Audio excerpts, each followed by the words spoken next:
Hey, Steve Mignani here with some really good junkyard news.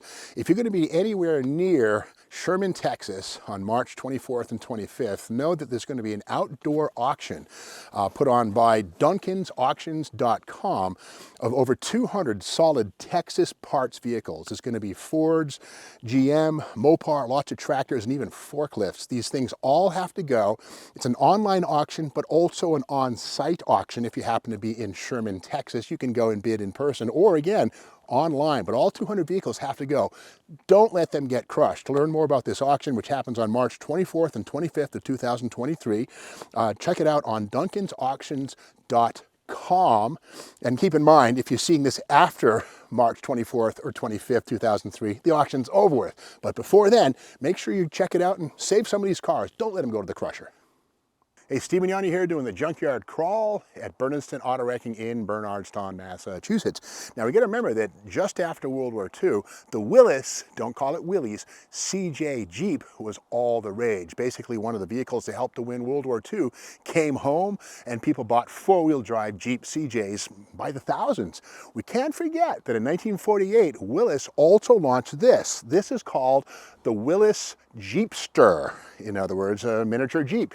Now, the Jeepster was only made 48, 49, 50, and a little bit of 51. And these are very different from the CJ. Now, while the CJs are four-wheel drive, on an 80-inch wheelbase, these are always two-wheel drive on a 104-inch wheelbase. In fact, these share the basic frame and suspension with the two-wheel drive Willys station wagon. Now, like the station wagon, these were designed by Brooks Stevens, a noted industrial designer who did a lot of work for Studebaker as well as Willys. Now, the problem with these was that these were very expensive.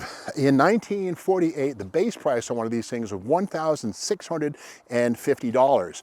Problem is, a Ford convertible with a V8 and roll-up side windows was less money. So these were kind of expensive. We'll get to that roll-up window stuff in a second. Now, this one here, we can tell it's a 50 or a late or an early 51 by the prow and the V grille. The 48s and 49s had a flat face here, but again, this identifies it here as being a 1950 or 51 leftover model.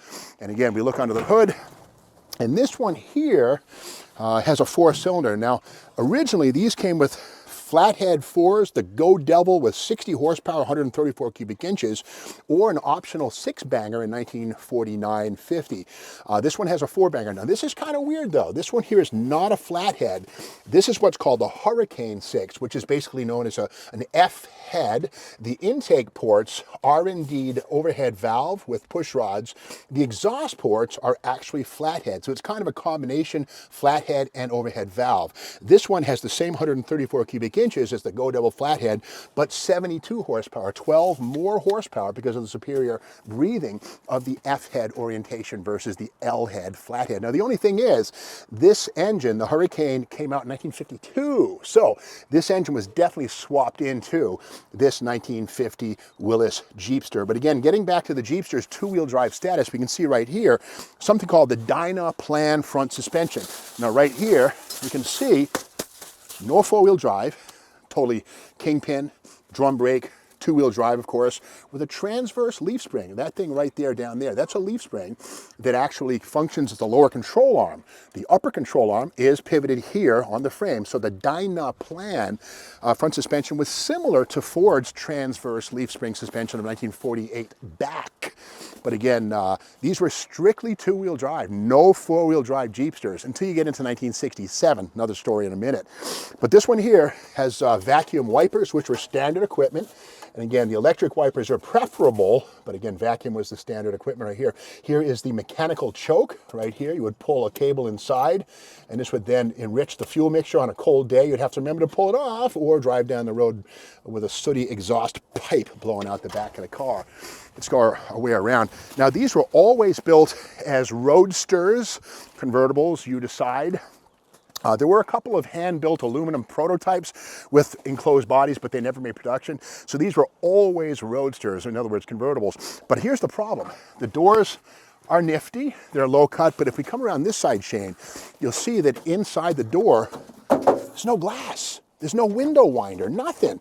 What do you do on a rainy day? Well, that little hole right there, and this one right here, would be the receptacles for a plastic window, a side curtain that would pop into these. So in the rain, you'd pop those things in. Now, what happens if you encounter a toll booth or have to make a hand signal for a turn? Well, on the driver's side, that plastic window had a zipper in it. You could put your hand through. So crazy but true. In the meantime, for $1,750, this was, you know, a fairly expensive vehicle. A Ford V8 convertible with roll-up windows was less money. So it was kind of a hard sell. About 20,000 of these things were sold, 48, 49, 50, and a little bit of 51. But inside this one, we see something kind of cool. We'll trade spots here. Shane, Super Shane Richardson, the cameraman, ace editor. We see this one here as the 3-speed T96 manual transmission. They all had. But one thing that the Jeepster differs from the CJ in is that the CJ had a floor shifter. These Jeepsters always had a column shifter, a little more civilized. But this one here has the optional for 1949-50 overdrive, OD. Right there, you pull that out, and you can go highway cruising in more peace and comfort. So the overdrive was standard in 48, became an option in 49 and 50. And again, the whole thing is, these have a 4.88 to 1 rear axle ratio. It's like a drag car, but that's the only way to have decent acceleration with that little tiny motor under the hood. But with the overdrive, the 488s were tamed like a 370. You could actually maybe go 65 miles an hour in one of these. Now, the thing with this is that we don't want to confuse this Jeepster with the second generation Jeepster of 1967 through 73, and here's a catalog for one here. These were all four-wheel drive, but again, maybe one of Detroit's first retro-themed vehicles. Had CJ-type grille and fenders, but again, it was a unique body style, specifically to the second generation Jeepsters. The catalog we see right here. Young at heart styling with four-wheel drive. And again, these came with either the 4-cylinder engine, the Hurricane, which was the F-head we see in this thing, or the optional 225 cubic inch V6, which was supplied by Buick. And in fact, there was also a turbo hydromatic transmission. See that little asterisk right there? Go down here, we can see that General Motors, look how microscopic the Jeep made the General Motors reference right there, because GM made the hydromatic, but look at that little goofy thing right there. It's kind of funny. But again, this was kind of the second generation. It was even a third gen Jeepster, but it was meant for fun. And here's the beauty of this. The second gen Jeepster had roll-up windows. They finally addressed that issue. No more side curtains on the second gen. Something kind of cool too is the Hemi-Dart seats, if you will, the Bostrom thin lines. They were standard in the Jeepster second generation. But again, the Jeepster came back, second generation right here. But the first gen, these are the ones that are perhaps the most collectible. Now, Willys, Kaiser, or actually Willys at this point in time, no Kaiser yet, did utilize some parts bin engineering. These rear fenders right here are from the Jeep pickup truck family with this filler panel, which you can see is very hastily spot welded in, but this little filler panel here allows the Jeep pickup truck fender to be used here with a more skirted appearance on the Jeepster.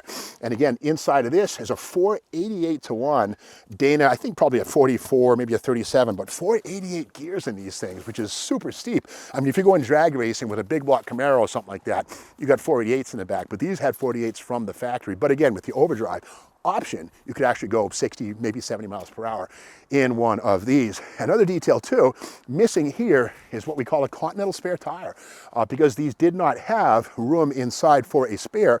These all had an externally mounted spare on the back, which would have been located back here. Now this one here is a New England vehicle. We can see here plenty of signs of plastic body repair. This stuff right here, plastic filler. I always say that plastic filler is a temporary solution to a permanent problem. It always eventually unwinds. But anyway, this one here, again, is a 1950, perhaps early 51. They made a handful of leftovers, just sold them off in 51. But inside this, we can see, you know, good equipment. The W on the dash. This one has the little speedometer, the W for Willys. And we all know the Grateful Dead song, Sugar Magnolia, where I think it's Bob Weir references, just like a Willys in four-wheel drive. Sorry, Bob, it's Willys, but just like a Willys in four-wheel drive. Doesn't have quite the same ring, but the centrally mounted instrument pod. And again, these had room for 2 in the front, but in the back, the rear seat would take 3 people. So it's kind of uncommon to have 2 up front, 3 in the back, but 5-person capability in this little Jeepster right here. But again, these were strictly roadsters with side curtains, no roll-up windows on the side, and it kind of hurt them in the marketplace. And again, always open roofed with a fabric top. You had to manually raise or lower. Here's the remains of that structure here. You can see the accordion style articulated bits right here. So that's the story of how not all post-World War II Willys vehicles were four-wheel drive CJs. They also made station wagons, pickup trucks, and yeah, Jeepsters like this right here. Now, if you like this video, be sure to subscribe to the Steve Mag's YouTube channel, ring the bell, and when you ring the bell, it'll alert you to when the next video comes, and that's tomorrow morning.